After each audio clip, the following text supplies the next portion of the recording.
Ngasigi wari asi 2016 gini. Chahi asida Suresh Chandra koba nupa amagi mathanta poksaba chahi 30 fariba machanupa adu laibak thiraba accident amada sikhi. Suresh Chandra gi loinabi adusu chahi kharagi mamangda taibangpan asibu thaduktuna chatkirami. Mahakki nupina laikhidaba chahi kharagi matungda machanupa adusu laikhidabaduda mahak yum aduda mathanta ngairami. Mahak numit chupa matam lenpoina mahak yum adugi mamangda leiba garden aduda lei thaduna gardening tawduna leirami. Mahakki machanupa aduna sidringi numit kharanigi mamangda garden aduda lei ama tharami. Suresh Chandra numit chupa lei adubu yamna nusina koisen senarami amadi isingchu chaibirami. Suresh marak lei pambi adubu ubada mamitaki mapi takhiba khangaude. Nungtigi ising chaiba adugumna Suresh lei pambi adubu ising chaiduna leirami.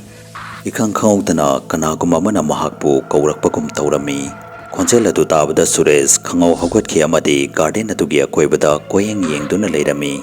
Adubu mahakna garden adugi akoibada kanamata leiba uramde. Maduda Sureshna khonjel adu lagliba maiki adomda munna taduna lepduna leirami. Sureshna khonjel adu mahakki masanupana tharamba mahakna koisen senajariba lei adudagi lakpa malami. Lei aduna mahakpu mahakki manakta laknaba hairakpa sumalami. Madu ubada Suresh makuta pairamliba ising chainanaba makadu langthoklami amadi Bhoot ama urubagum yum adugi manungda yamna kanna chenduna laklami. Yum adugi manungda changlaklaba matungda Suresh ngaihaki oinadi mahakna garden aduda urakhiba adu karino haiduna khanduna leirami. Suresh na madu khanduna leiringaida amukasu khonjel adu laklami. Adubu handakti khonjel adu mahakki machanupagi ka manungdagi laklami. Khonjel adu tabada Suresh khanfam ama khanglamde. Mahakna kirasukina machanupagi ka aduda changlami. Adubu mahakna machanupagi ka aduda thanduna leiriba light pumnamak thanduna kafet nganduna leiba urami. Mahakna khonjel adubu yamna munna tharami. Khonjel adu mahakki machanupana hiblamba fabung adugi makhadagi lakpa oirami. Wari gi marak thatna recently aina yamna kanaba fantasy apps My 11 Circle try taurui.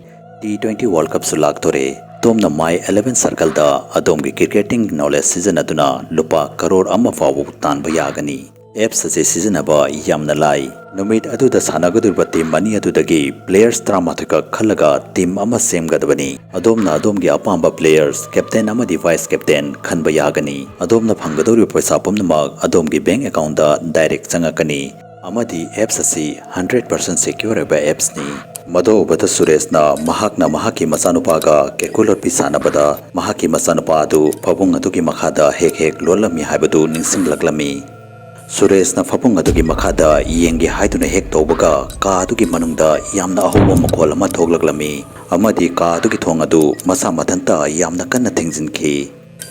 Suresh madu pumna magadu ubada yamna kirami. Matang aduda ka adugi manungda tharamba upu adugi thong adu masa mathanta hangdoklaklami.